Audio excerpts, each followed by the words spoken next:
साला परिवार की ओर से हार्दिक स्वागत है। प्यारे साथियों, जैसा कि हम जानते हैं, हमारे देश की स्वतंत्रता के साथ ही इस देश को चलाने के लिए हमारे देश के संविधान सभा के 299 शूरवीरों ने, विद्वानों ने हमें एक संविधान बना करके दिया था। उस संविधान की शुरुआत उद्देशिका या प्रस्तावना से हुई थी और उसके बाद हमें उसमें अपने मौलिक अधिकार, नीति निर्देशक तत्व और इनके साथ साथ मौलिक कर्तव्य भी दिए गए थे। उन मौलिक कर्तव्यों का आज मैं आपके समक्ष वाचन करके और उन सभी से आपको परिचित करवाने की कोशिश करूंगा। यह भारत के समस्त नागरिकों का यह परम कर्तव्य होगा कि हम अपने संविधान का पालन करें और संविधान की संस्थाओं, संविधान के आदर्शों और अपने राष्ट्रध्वज और राष्ट्रगान का सम्मान करें, संविधान का पालन करें। यह अपना पहला कर्तव्य है।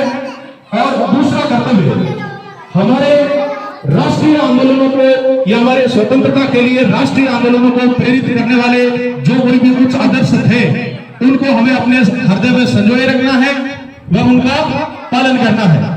इसी क्रम में अपना जो तीसरा मौलिक कर्तव्य है वो अपने भारत देश के प्रति है। हमें अपने भारत देश की संप्रभुता, एकता और अखंडता की रक्षा करनी है और उसे बनाए रखना है।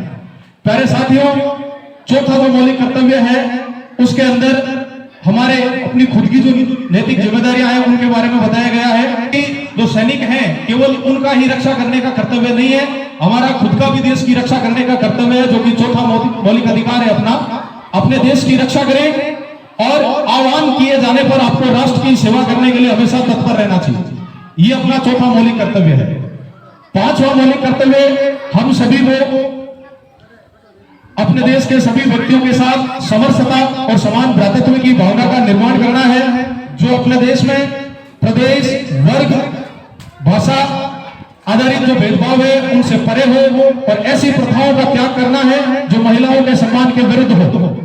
अपनी मौलिक कर्तव्यों की कड़ी में छठा मौलिक कर्तव्य, हमारी जो सामाजिक संस्कृति है, अपना देश विविधताओं में एकता वाला देश है, इसमें अपनी सामाजिक संस्कृति की गौरवशाली परंपरा को हमें समझना है, उसका सम्मान करना है और उसका परिरक्षण करना है।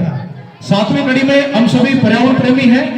अपने पर्यावरण में जिसमें एक वन हो, वन के अंदर झील हो, झील में नदी गिरती हो और उस नदी के आसपास जो भी वन्य जीव है उन सब का हमें संरक्षण करना है और जीव मात्र के प्रति अपने मन में दया का भाव रखना है।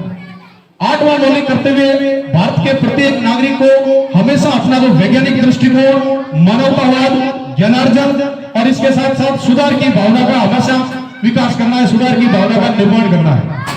अपना नौवां मौलिक कर्तव्य, जो विशेष तौर से मैं देखता हूं जिसका हम पालन करने से बचते हैं, उसमें हमें हमेशा अपनी सार्वजनिक संपत्ति की रक्षा करनी है, वह हिंसा से दूर रहना है।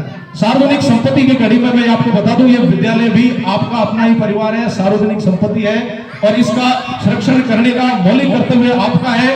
आपका खुद का यह परम कर्तव्य है कि संस्था की जितनी भी मतलब भौतिक संपत्ति है उसका आप निरीक्षण करें, उसका संरक्षण करें और उसको हानि पहुंचाने से बचे और यदि कोई दूसरा हानि पहुंचाता है तो उसको भी समझें कि ये अपनी संपत्ति है, अपने बच्चों के लिए है और हमारे लिए है।